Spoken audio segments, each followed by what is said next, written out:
Bismillahirrahmanirrahim. Assalamualaikum warahmatullahi wabarakatuh.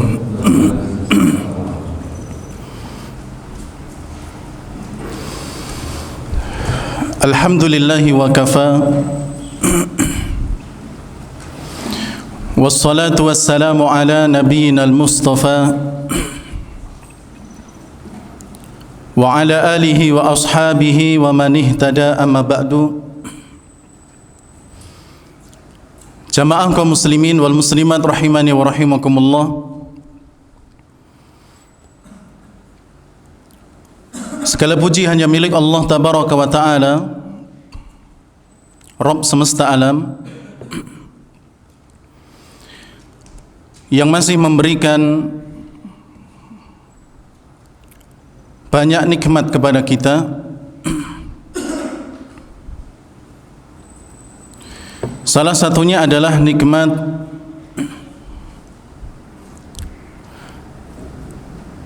bisa beribadah kepada Allah tabaraka wa ta'ala, yang mana dengan ibadah seseorang akan mendapatkan bekal yang cukup, bahkan bekal yang terbaik untuk perjalanan ke negeri akhirat. Karena dengan beribadah seseorang akan mendapatkan gelar taqwa, yang mana Allah tabaraka wa ta'ala telah memerintahkan kita untuk berbekal dengan bekal yang terbaik, yaitu taqwa. Wa tazawwadu fa inna khairaz zadi taqwa. Dan berbekallah kalian, baik di dunia maupun nanti di akhirat, karena sesungguhnya sebaik-baik bekal adalah taqwa. Oleh karena itu takwa adalah wasiat umat terdahulu, demikian pula umat yang terakhir. Takwa adalah wasiat yang sangat besar dari Nabi kita Muhammad sallallahu alaihi wa ala alihi wasallam. Ketika seseorang berkata kepada Nabi sallallahu alaihi wasallam, "Ya Rasulullah, ausina." Wahai Rasulullah, berikan kami wasiat. Maka Nabi mengatakan, "Usikum bitaqwallah." Aku wasiatkan kepada kalian untuk bertakwa kepada Allah tabaraka wa ta'ala. Demikian pula nasihat takwa sering disampaikan di khutbah-khutbah Jumat, yang menunjukkan bahwasannya perkara ini adalah perkara yang sangat penting, perkara yang sangat mulia di sisi Allah tabaraka wa ta'ala. Salawat serta salam semoga tercurahkan kepada suri tauladan kita Nabi Muhammad sallallahu alaihi wa ala alihi wasallam. Ikhwani fillah wa akhwati fidin rahimani wa rahimakumullah. Pada kesempatan malam hari ini, untuk mengisi kekosongan yang ada, kita ingin meneladani salah satu ulama kita yang secara khusus terkait dengan menuntut ilmu. Walaupun tentang beliau ini pernah kita sampaikan di tempat yang lain, di masjid yang lain, tapi itu secara umum. Padahal kalau kita mau mempelajari perjalanan hidup beliau ini, kita bisa mengambil keteladanan dari sisi yang lain. Dan bisa jadi di kesempatan yang lainnya pun akan kita mencoba untuk meneladani beliau dalam perjalanan kehidupan beliau rahimahullahu ta'ala. Tapi untuk malam hari ini kita ingin meneladani dari beliau terkait dengan menuntut ilmu. Beliau adalah Al-Imam Ibnul Mubarak rahimahullahu ta'ala, seorang ulama yang memiliki nama asli Abdullah ibn Mubarak. Sedangkan Ibnul Mubarak adalah nama yang masyhur di kalangan para ulama, demikian pula yang lainnya. Beliau berkunyah Abu Abdurrahman. Ya, kunyah Abdullah ibn Mubarak adalah Abu Abdurrahman. Sedangkan silsilah beliau adalah Abdullah bin Al-Mubarak bin Wadhih. Abdullah bin Al-Mubarak bin Wadhih Al-Hamdali rahimahullahu ta'ala.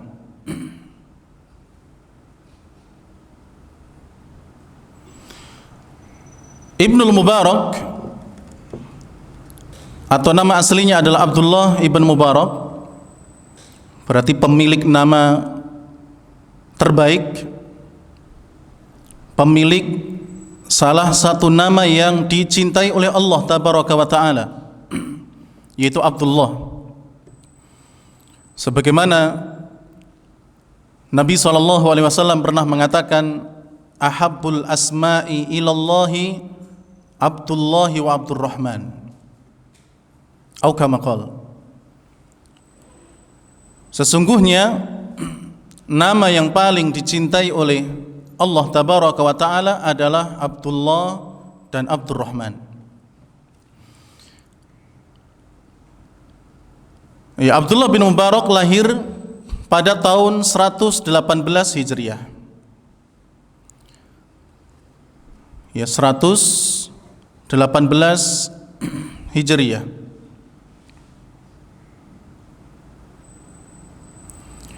Beliau memiliki seorang ayah bernama Al-Mubarak yang berasal dari Turki.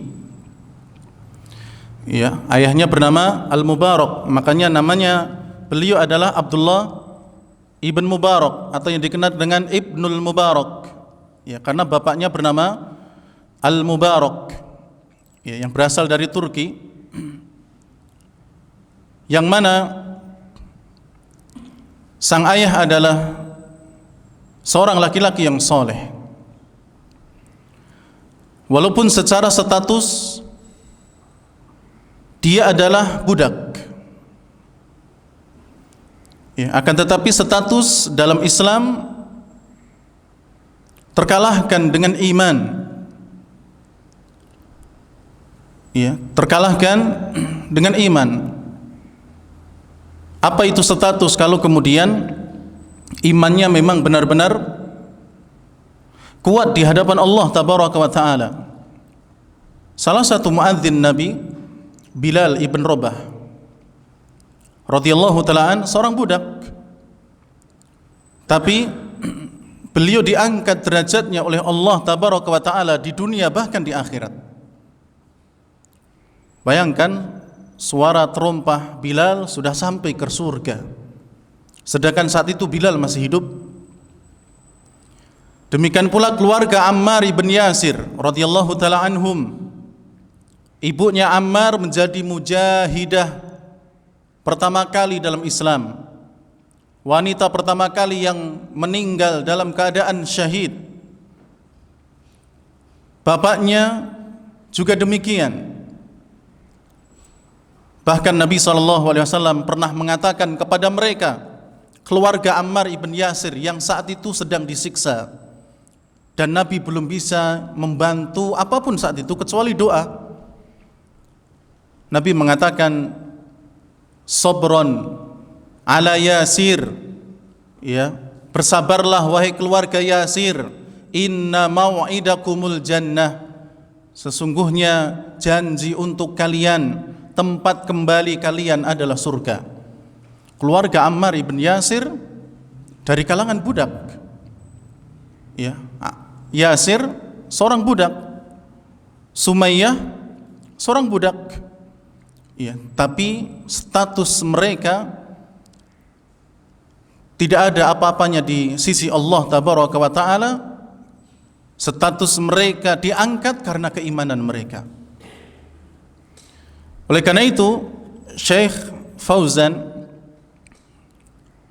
hafizahullah ta'ala, beliau pernah mengatakan, al-jannatu liman ata'a Allah walau kana abdan habasyian.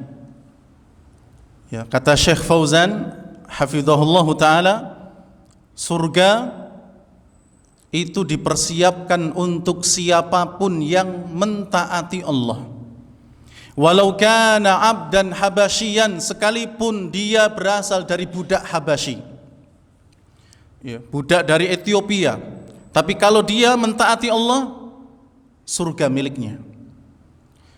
Tapi kebalikan daripada itu, an-nar liman asallaha, neraka itu miliknya orang-orang yang bermaksiat kepada Allah, walau kana syarifan qurasyian, sekalipun dia adalah orang yang mulia, bahkan keturunan Quraisy. Ya. Apa gunanya Abu Lahab? Ya. Apa gunanya pemimpin-pemimpin Quraisy yang lain kalau mereka tidak mau beriman kepada Allah Tabaraka wa Ta'ala? Ya, apa gunanya kedudukan Abu Jahal? Tapi kalau kemudian dia tidak beriman kepada Allah Tabaraka wa Ta'ala. Ya, jadi sekalipun dari keturunan Quraisy, kalau kemudian dia tidak mau beriman kepada Allah dan Rasulnya, maka tidak ada gunanya status yang dia miliki di dunia. Al-Mubarak, ayahnya Abdullah ibn Mubarak, laki-laki yang soleh, walaupun secara status dia adalah seorang budak. Ya, suatu hari dia bekerja kepada seseorang untuk menjaga kebun yang di dalamnya ada buah-buahan. Wallahu a'lam bishawab, apakah saat dia bekerja ini dia statusnya masih budak atau memang sudah dibebaskan, kemudian bekerja menjadi penjaga kebun milik seseorang. Singkat cerita, pemilik kebun bersama teman-temannya ingin mencicipi buah yang sedang tumbuh di kebunnya. Maka ketika mereka sampai di kebun tersebut, sang tuan ini, sang pemilik tanah memanggil Al-Mubarak sebagai penjaganya, ya, seraya mengatakan, ambilkan untuk kami buah-buahan, ya, buah-buahan yang manis. Lalu kemudian diambilkan. Ketika sang tuan dan teman-temannya mencicipi buah tersebut, ternyata ada yang masam, ada yang kecut. Ya, padahal yang diinginkan adalah yang manis-manis. Dipanggillah Al-Mubarak. Ya, seraya tuan tersebut mengatakan, wahai Al-Mubarak, apakah kamu tidak bisa membedakan mana buah yang manis dan mana buah yang masam, yang kecut? Ini yang kita rasakan kok kecut. Ya. Lalu kemudian Al-Mubarak menjawab dengan mengatakan, ya Tuan, bagaimana mungkin aku bisa membedakan mana buah yang manis dan mana yang kecut, sedangkan aku belum pernah mencicipinya. Ya, mendengar jawaban itu, tuannya bingung bin kaget. Ya. Kok bisa? Bukankah kamu sudah lama di sini? Mosok kamu selama ini belum pernah mencicipinya? Ya, Al-Mubarak jawab, belum pernah wahai tuanku. Ya, satu buah pun belum pernah saya cicipin. Ketika ditanya kenapa? Karena engkau belum mengizinkan aku. Tambah kaget lagi nih tuannya sama teman-temannya. Karena saat itu ya, kalau sudah menjadi tukang kebunnya ya, secara otomatis tuannya boleh-boleh saja bagi penjaganya untuk nyicipi sedikit. Iya. Tapi kalau semuanya diambil dijual, ya ini baru mungkin saat itu juga termasuk melanggar. Tapi kalau hanya sekedar sedikit dicicipi, ya nggak ada masalah. Tapi kok penjaganya ini, ya selama bekerja di situ dan sudah lama belum pernah mencicipi, dengan dasar dia belum diizinkan oleh tuannya. Ya. Ini menunjukkan bagaimana Al-Mubarak, ayahnya Abdullah bin Mubarak, menjaga dirinya dari perkara-perkara yang belum jelas, iya, yang belum diizinkan. Dan ini menunjukkan akan kesolehan sang ayah dari Abdullah ibn Mubarak. Ya, oleh karena itu tuannya lalu kemudian mengatakan, aku ini memiliki seorang anak wanita yang dia sudah saatnya untuk menikah. Menurut kamu, kepada siapa aku nikahkan anakku tersebut? Lalu setelah dijelaskan panjang lebar oleh Al-Mubarak, salah satu yang dikatakan adalah nikahkan dia dengan seorang muslim yang bertakwa.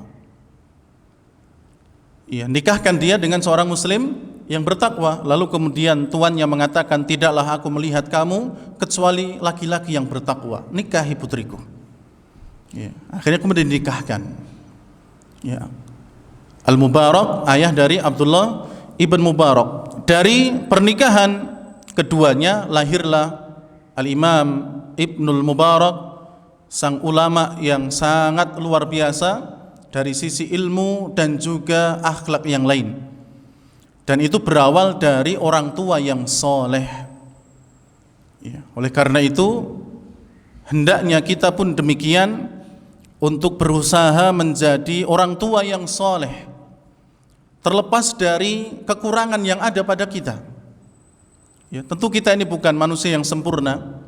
Ya, sesekali marah, sesekali berbuat kesalahan, akan tetapi berusaha untuk menjadi orang tua yang soleh, berharap anak kita pun menjadi anak-anak yang soleh.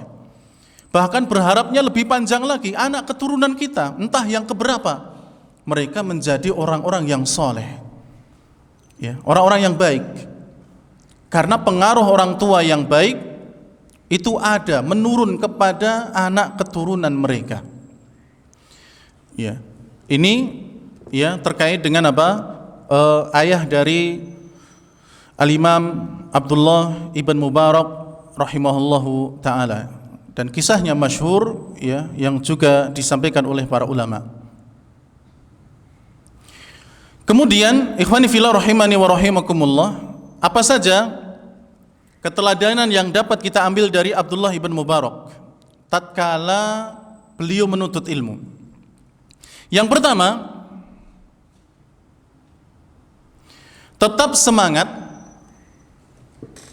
ya, gigih, bersungguh-sungguh, meski memulai belajar di usia agak terlambat. Ya, Abdullah ibn Mubarak, beliau memulai menuntut ilmu dengan serius itu sudah di umur 20 tahun. Ya, sudah di umur 20 tahun. Mungkin bagi kita 20 tahun kan masih muda. Iya, benar.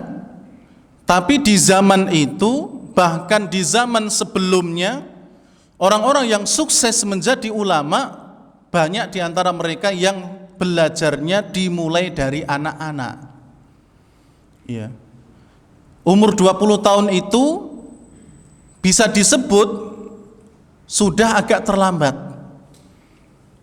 Kita lihat bagaimana para sahabat, ya, di antaranya adalah sahabat yang mereka termasuk di dalam Al-Abadilah Al-Arba'. Ya, 4 Abdullah, 4 sahabat yang sama-sama namanya Abdullah tapi ilmunya luar biasa. Ya, ada Abdullah ibn Abbas, ada Abdullah ibn Umar ibn Khattab, ada Abdullah ibn Mas'ud, ada Abdullah ibn Amr ibn As radhiyallahu taala anhum. Semuanya namanya Abdullah. Dan mereka memiliki ilmu yang sangat luar biasa, banyak, dimulai dari anak-anak. Ya, mereka bertemu dengan Nabi dari anak-anak. Imam Malik rahimahullahu taala, atau maaf, Malik bin Anas, ya, sahabat Nabi bernama Malik, Anas bin Malik, mohon maaf, Anas bin Malik, ya, kecilnya beliau bersama Nabi SAW. Ya, Anas ibn Malik, sehingga ilmunya luar biasa Anas ibn Malik. Ya, sehingga didoakan Nabi ketika diserahkan sama ibunya supaya dia ini diberkahi dalam hal ilmu, harta dan keturunannya. Ya, makanya Anas ini ilmunya luar biasa, hartanya juga luar biasa. Ya, saking berkahnya doa Nabi kepada Anas bin Malik, ya, Anas bin Malik ini kalau punya sawah, sampingnya milik orang lain, ya, yang kehujanan cuma sawahnya Anas bin Malik, sedangkan lainnya kering. Ya, lainnya kering. Jadi kalau turun hujan itu, ya, yang kehujanan sawahnya Anas, sedangkan sampingnya sawah Anas orang lain, ya, milik orang lain, tidak kehujanan. Ya, sehingga Anas ini bikin ya, dibukalah patokan sawahnya sehingga airnya bisa mengalir ke tempat yang lain. Demikian pula dalam hal hartanya atau dalam hal keluarganya, anak keturunannya, Anas bin Malik, ya, memiliki keturunan yang banyak. Demikian pula dalam hal umur. Ya. Demikian pula ulama-ulama yang lain seperti Al-Imam Asy-Syafi'i, Al-Imam Al-Bukhari, ya, mereka dari kecil sudah menuntut ilmu. Akan tetapi Abdullah bin Mubarak, ya, sudah 20 tahun, ya, baru menuntut ilmu. Selama itu sebelumnya ngapain? Wallahu a'lam bishawab. Ya, bisa jadi beliau juga sibuk kepada hal yang lain. Kemudian di umur 20 tahun baru beliau mulai menuntut ilmu dan fokus kepadanya. Dan tentunya ini juga bisa kita tiru.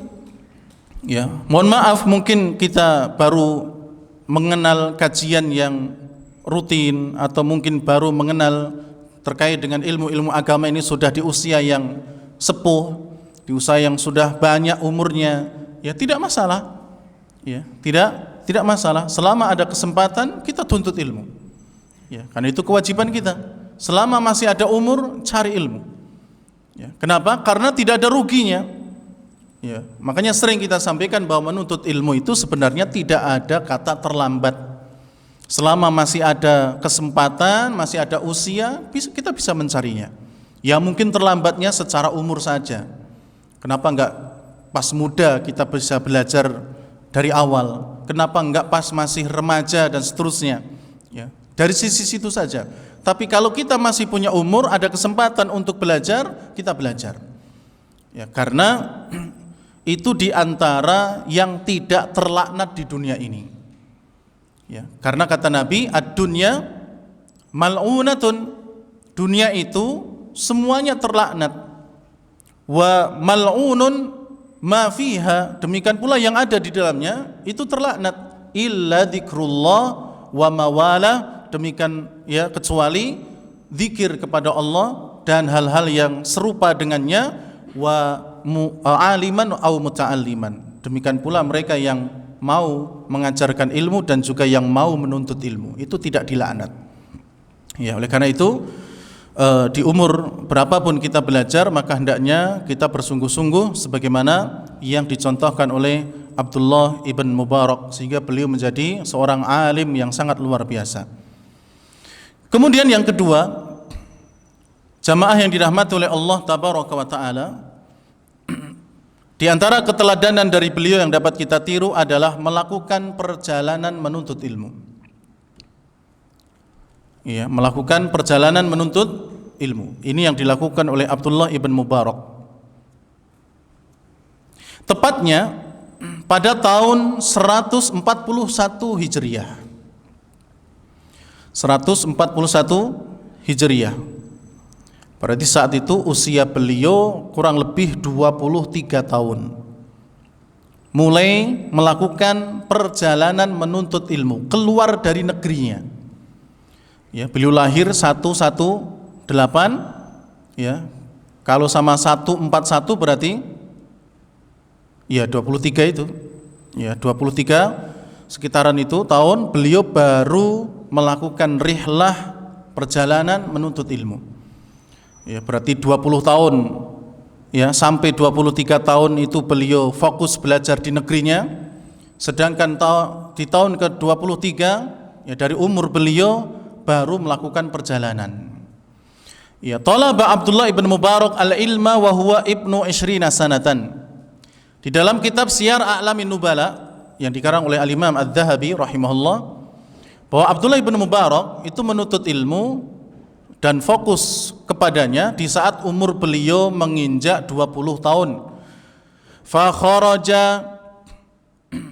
kharaja ilal haramain, ya, kemudian di umur ya 23 tahun beliau mulai melakukan perjalanan menuntut ilmu, dan di antara yang dituju adalah negeri Al-Haramain, Mekkah dan Madinah. Ya, belajar pada ulama-ulama yang ada di sana. Wasyam, demikian pula Syam. Wa Misra, demikian pula kota Mesir. Wal Iraq, demikian pula kota Irak. Wal Jazirah, demikian pula Jazirah, kota Jazirah. Wal Khurasan, demikian pula kota Al-Khurasan, negeri Khurasan, ya, negeri Mekkah dan Madinah. Kemudian negeri Syam, kemudian negeri Mesir, negeri Irak, negeri Jazirah, kemudian negeri Khurasan. Ini diantara ya kota-kota atau negeri-negeri yang dituju oleh Abdullah ibn Mubarak untuk menuntut ilmu. Ya, maka hendaknya kita pun demikian untuk melakukan perjalanan menuntut ilmu. Ya, alhamdulillah kita ini tinggal keluar rumah ya paling beberapa menit sampai ke tempat kajian. Tapi kalau kita melihat ulama-ulama terdahulu, mereka untuk menuntut satu hadis saja terkadang harus melakukan perjalanan berhari-hari. Satu hadis. Sekarang kita nggak berjalan saja sudah datang itu hadis. Ya. Atau kalaupun kita keluar dari rumah ke tempat pengajian paling berapa menit? Ya, paling berapa menit? Itu apa?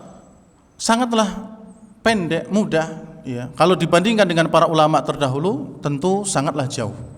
Ya, maka seharusnya tempat-tempat yang kita bisa datang lebih pendek, lebih cepat, ya, kita seharusnya lebih semangat lagi untuk menuntut ilmu agama Allah tabaraka wa taala.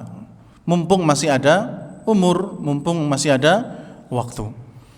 Yang ketiga, keteladanan yang dapat kita ambil dari Abdullah ibn Mubarak terkait dengan menuntut ilmu adalah rajin menulis, mempelajari hadis-hadis Nabi dan juga asar para sahabat. Ya, rajin menulis di antara yang dilakukan oleh Abdullah ibn Mubarak. Kemudian di rumah beliau sering meneliti hadis-hadis Nabi SAW, dipelajari. Ya, jadi belajarnya beliau tidak cuma dengan gurunya, tapi di rumah beliau kemudian ya juga belajar ya, terkait hadis-hadis Nabi, asar-asar para sahabat. Ya, dan hendaknya ini juga yang kita lakukan. Ya, menulis. Ya. Karena dalam riwayat disebutkan qayyidu al-ilma bil kitabah. Ya, ikatlah ilmu itu dengan menulis. Ya, ikatlah ilmu itu dengan menulis. Ini salah satu riwayat dari Nabi menyebutkan demikian. Ya, demikian pula dalam ucapan ya seorang penyair bahwa al-ilmu kas-saydi, ilmu itu seperti hewan buruan. Wal kitabatu, sedangkan menulis qayyiduhu adalah talinya. Ya, qayyid suyudaka bihibalil wasiqati. Catatlah atau ikatlah buruan kalian itu dengan tali yang kuat. Ya. Karena wa minal hamaqati antazila ghazalatan wa tatrukuha baina talaiki taliqatan. Karena termasuk yang ya tidak bagus adalah ketika buruan itu sudah ditangkap, ya, masih hidup dia, tapi kemudian dilepaskan begitu saja di tengah-tengah manusia, ya akan kabur. Ya. Maka ilmu itu seperti hewan buruan, sedangkan menulis adalah talinya. Ya. Kalau ilmu itu sudah didapatkan, maka hendaknya ditali, ya, diikat, dan ikatnya adalah dengan menulis salah satunya. Karena kalau mengandalkan hafalan, wallahu alam bishawab. Ya. Sekarang hafal, buka pintu masjid, mungkin dah hilang. Ya. Besok datang lagi, mungkin juga sudah lupa, mungkin loh ya. Tapi ada juga yang mungkin masih bisa mengingatnya. Jadi apa? Ini salah satu trik dari Abdullah ibn Mubarak, di mana beliau suka menulis dan mempelajari hadis-hadis Nabi Sallallahu Alaihi Wasallam. Bahkan disebutkan, ikhwani fillah, ya, beliau ini hampir tidak pernah duduk-duduk dengan temannya. Ya, sampai dikatakan dan ditanyakan, kenapa kamu ini enggak mau duduk-duduk dengan kami? Ya, lalu kemudian Abdullah bin Mubarak menjawab, justru aku ini di rumah duduk dengan Nabi dan para sahabat. Ya, maksudnya adalah dengan hadis-hadis Nabi dan juga asar-asar para sahabat. Ya, meneliti hadis Nabi, mempelajari hadis Nabi, mempelajari asar-asar dari para sahabat. Ya, itu bagi beliau seperti duduk dengan Nabi dan para sahabat. Ngapain aku duduk dengan kalian? Ya, isinya cuma menggunjing dan seterusnya. Ini dikatakan oleh, ya, Abdullah ibn Mubarak kepada teman-temannya. Kemudian ketika beliau pun ditanya, sampai kapan kau akan menulis hadis ya Abdullah ibn Mubarak? Ya, kata Abdullah ibn Mubarak mengatakan, ya sampai aku meninggal. Ya, sampai aku meninggal, atau sampai aku, ya, memiliki kata-kata yang bisa dimanfaatkan oleh orang lain. Ya, dan seterusnya dari jawaban beliau terkait dengan, ya, kesungguhan beliau dalam menuntut ilmu, yakni dalam menulis, mempelajari hadis-hadis Nabi SAW. Teladan yang keempat dalam menuntut ilmu dari Abdullah bin Mubarak adalah tidak merasa bosan, jenuh dan kesepian di dalam menuntut ilmu. Ya, ini hendaknya juga kita tiru, walaupun terkadang kita ini tertimpa oleh, ya, kejenuhan, terkadang bosan, ya, tapi hendaknya terus diperbaiki semangat kita untuk menuntut ilmu. Ya, kita rasa Abdullah bin Mubarak juga demikian. Ya, beliau ini juga mungkin punya bosan, punya kejenuhan, namanya juga manusia. Tapi bisa jadi beliau terus memompa semangatnya agar bisa terus menuntut ilmu. Ya, agar bisa menuntut ilmu, ya, kemudian kembali semangat. Ini pun juga ditanyakan oleh teman-temannya, wahai Abdullah bin Mubarak, apakah kamu enggak bosan, enggak jenuh, ya, selalu berada di rumah? Apa jawaban Abdullah bin Mubarak? Kaifa astauhishu wa ana ma'a Rasulillah sallallahu alaihi wasallam wa ashabihi. Ya, bagaimana aku akan bosan sedangkan aku di rumah bersama Nabi dan juga sahabat-sahabatnya. Ya, maksudnya adalah menelaah, meneliti, mempelajari hadis-hadis Nabi sallallahu alaihi wasallam, demikian pula asar dari para sahabat. Yang selanjutnya, jemaah yang dirahmati oleh Allah tabaraka wa taala, keteladanan yang dapat kita ambil dari Al-Imam Abdullah ibn Mubarak adalah beliau rela belajar sekalipun di penjara, sekalipun di dalam penjara. Ya, ini bisa kita, ya, perumpamakan bahwa, ya, seberat apapun kita menuntut ilmu, tetap, ya, diperjuangkan. Ya, misalnya sekarang kita yang mungkin hujan deras, ya, ya nggak apa-apa, rela-rela hujan-hujanan, kan kita ada mantol, ada mobil, ya, banyak cara untuk menghindari hujan, untuk bisa datang ke majelis ilmu. Abdullah ibn Mubarak sampai mau belajar di penjara.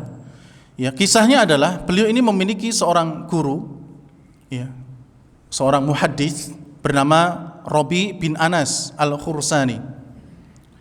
Ya, seorang muhaddits namanya Rabi bin Anas rahimahullahu taala.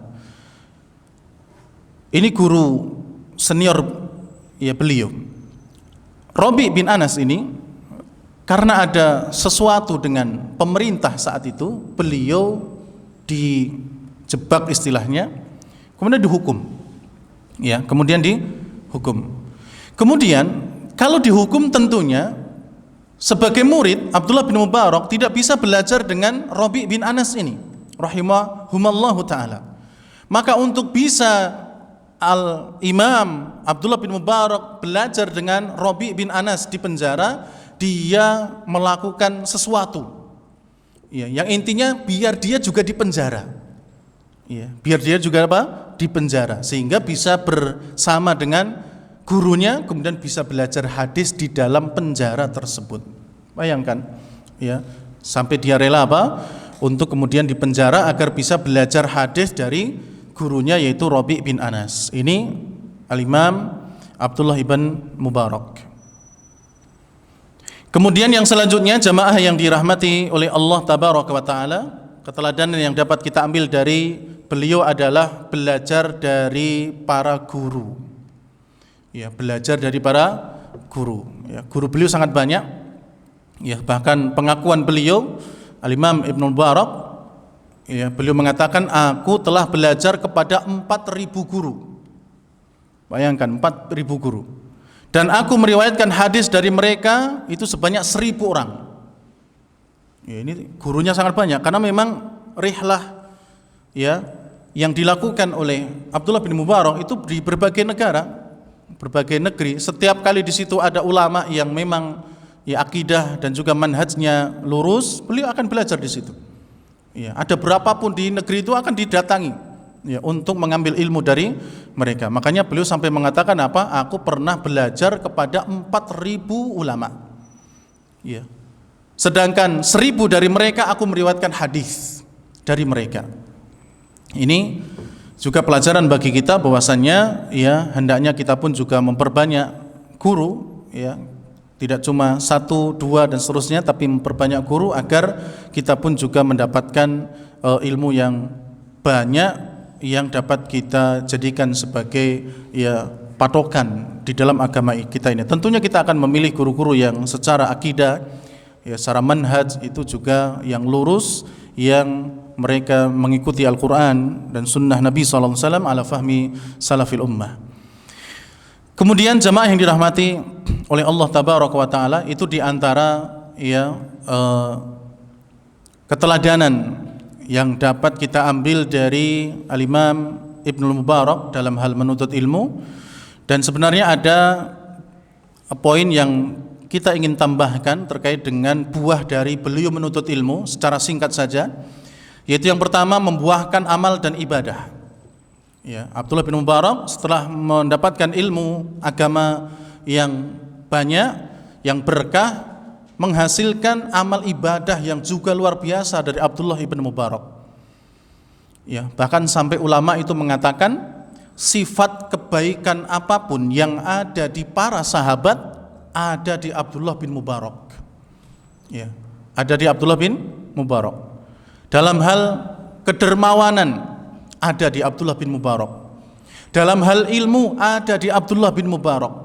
Dalam hal hadis ada di Abdullah bin Mubarak. Bahkan Abdullah bin Mubarak itu disebut dengan Amirul Mu'minin fil hadis. Ya, Abdullah bin Mubarak itu disebut sebagai pemimpinnya kaum mukminin dalam masalah hadis. Ya, dalam hal jihad ada di Abdullah bin Mubarak. Ya, mungkin di kesempatan yang lain kita akan lihat bagaimana keberanian dan jihadnya Abdullah ibn Mubarak. Demikian pula terkait dengan kedermawanan Abdullah ibn Mubarak. Subhanallah, beliau ini orang yang berilmu tursugih. Ya, makanya kalau harta itu tepat berada orang-orang yang mereka tahu tentang ilmu, aman. Ya, dia bisa membelanjakan harta itu kemana sesuai dengan aturan Allah dan Rasulnya. Ya, para sahabat tidak sedikit yang kaya, banyak yang kaya. Ya, tapi kekayaan mereka ya hiasi dengan ilmu. Makanya harta mereka korbankan dalam agama Allah Tabaraka wa Ta'ala dan seterusnya. Yang lainnya, buah dari menuntut ilmu yang beliau dapatkan adalah ia menelurkan murid yang banyak. Ya, murid Abdullah bin Mubarak juga banyak. Kemudian juga memiliki kedudukan yang tinggi di hadapan manusia, bahkan raja. Ini buah dari ilmu beliau, disegani siapapun termasuk raja. Lain kali insyaallah kita sampaikan. Ya, ada kisahnya bagaimana ibunya sang raja Harun ar-Rasyid itu sampai kagum dengan ya Abdullah ibn Mubarak. Abdullah ibn Mubarak itu ketika Harun ar-Rasyid datang ke suatu negeri yang di situ ada Abdullah bin Mubarak, ya, yang biasanya kalau ya mohon maaf ada presiden, ada raja datang itu warganya mesti ngerumuni raja atau presidennya. Tapi ketika Harun ar-Rasyid yang saat itu menjadi raja di zamannya, ketika datang di suatu tempat dan di situ ada Abdullah bin Mubarak, warga itu malah berbondong-bondong di belakangnya Abdullah bin Mubarak. Sampai ibunya Harun ar-Rasyid itu kagum. Ini ada apa? Ya biasanya kalau datang raja yang dikerumuni, ini kok kerumunnya ke orang lain. Kemudian ketika dijawab, telah datang seorang alim minal Khurasan, dari Khurasan, yaitu Abdullah bin Mubarak. Lalu apa kata ibunya Harun ar-Rasyid? Inilah yang disebut dengan kerajaan yang benar. Ya, kerajaan yang benar itu ya seperti ini, bukan seperti kerajaannya Harun ar-Rasyid, anaknya sendiri yang dibicarakan. Ya, karena tidaklah berkumpul kepada dia kecuali mereka anggota dari rajanya sendiri, kerajaannya sendiri, atau dari orang-orang yang memang memenuhi syarat untuk bisa hadir di tempat dengan raja tersebut. Ya, dan seterusnya. Kemudian mendapatkan pujian dari ulama, ya, mendapatkan pujian dari ulama, banyak pujian-pujian dari para ulama karena ilmu beliau. Demikian pula menelurkan buah karya, ya, karya-karya dari tulisan Abdullah bin Mubarak juga banyak. Dan yang terakhir, jamaah yang dirahmati oleh Allah, Abdullah bin Mubarak beliau meninggal pada tahun ke-181 Hijriah. 181 Hijriah, ya, dan saat itu beliau sedang pulang dari peperangan melawan orang-orang Romawi, dan di bulan Ramadan tahun 181 Hijriah beliau meninggal rahimahullahu rahmatan wasi'atan. Jamaah yang dirahmati oleh Allah, demikian apa yang bisa kita sampaikan pada kesempatan kali ini terkait dengan keteladanan yang bisa kita ambil dari Al-Imam Abdullah bin Mubarak rahimahullahu ta'ala, dan semoga menjadi penyemangat kita untuk terus menjadi penuntut ilmu dan kemudian mengamalkan ilmu tersebut, dan semoga kita menjadi orang-orang yang selalu senantiasa di atas ilmu dan menjadi orang-orang yang soleh sampai anak keturunan kita, dan semoga Allah mengumpulkan kita di surganya. Amin ya rabbal alamin. Demikian, kurang lebihnya mohon maaf. Subhanakallahumma rabbana wa bihamdik, asyhadu an la ilaha illa anta, astaghfiruka wa atubu ilaik. Wassalamualaikum warahmatullahi wabarakatuh.